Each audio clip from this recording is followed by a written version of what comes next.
Maduro não vai ter muita saída, né? Se ficar, vai ser preso, se perder, né, essas eleições, ele, se ficar, vai ser preso, se fugir, vai ser preso, se ficar, o bicho pega, se correr, o bicho come. Mas o que você tem de fresquinho aí para passar para a gente, Gerson? Então, olha só, eu tinha essa informação já do que circulava aqui nos Estados Unidos, mas eu já confirmei também com pessoas que estão lá na Venezuela. Os filhos do Maduro já deixaram o país. Então, os 3 filhos da esposa e o filho biológico dele já deixaram a Venezuela. O Maduro ele tem 3 aviões que estão à disposição dele exclusivos. Esses aviões ele já posicionou em alguns locais, já estão com combustível, tripulação pronta, e existem 3 possibilidades levantadas pelo Serviço de Inteligência aqui dos Estados Unidos. Primeira opção, óbvia, é aquela mais evidente, seria para Cuba, ele se refugiar em Cuba, mas isso não bate muito com o próprio estilo, né, dos ditadores, que não vão querer ficar em Cuba. Hoje, Cuba passa por uma pobreza muito grande e não creio que essa seja realmente a opção. A segunda, que foi levantada pelo Serviço de Inteligência, seria uma escala de algum tempo na República Dominicana. Também não creio muito, porque há muita presença dos Estados Unidos ali na República Dominicana.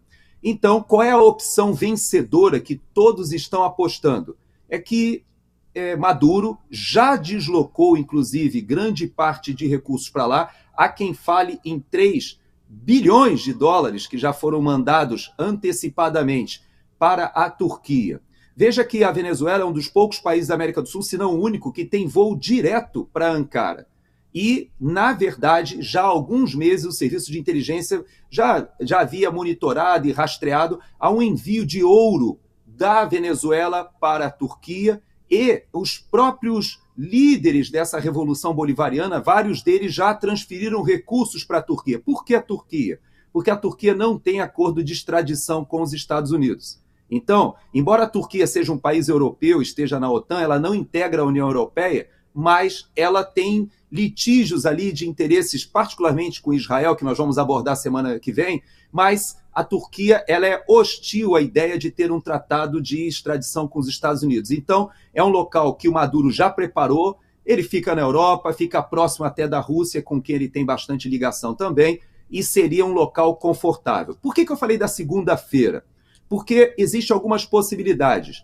Militares, inclusive o próprio ministro da Defesa, que é alguém odiado por grande parte dos militares, eu explico, porque ele ficou todo esse período e ele não permitiu uma renovação natural. Ele foi fazendo as promoções políticas e realmente desvirtuou toda a cadeia, a política de pessoal das Forças Armadas. E ele não é alguém benquisto, porém, ele já se ofereceu, veja bem, já se ofereceu para a oposição para intermediar, ou seja, dizendo que as Forças Armadas respeitarão o resultado e não se colocarão contra a população.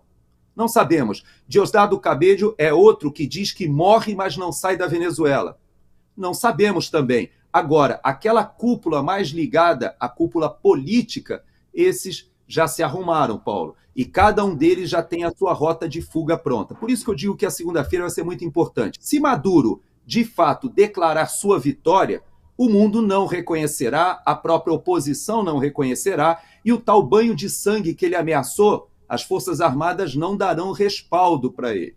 Por outro lado, se a oposição vence, como você bem disse, se ficar o bicho pega, se correr o bicho come, ou seja, ele não pode permanecer, ele e essa cúpula, porque ainda que seja negociada uma anistia, isso não será no primeiro momento. E sabe o que o ministro da Defesa falou? Ele disse o seguinte: bom, se o Maduro vencer e se a oposição aceitar, ótimo. Mas se acontecer o revés, se o Maduro perder, a nossa proposta é que o derrotado se afaste um pouco, descanse, até que haja uma transição pacífica. Então você veja que o Celso Amorim está se deslocando para lá e vai ter que informar o que está acontecendo. Lula não foi assistir às cerimônias em Paris, nós vimos já o Boric e até mesmo o Gustavo Petro, todo mundo dizendo, olha, já deu, Maduro, já deu, está numa boa hora para você botar o seu chapéu e tirar o time.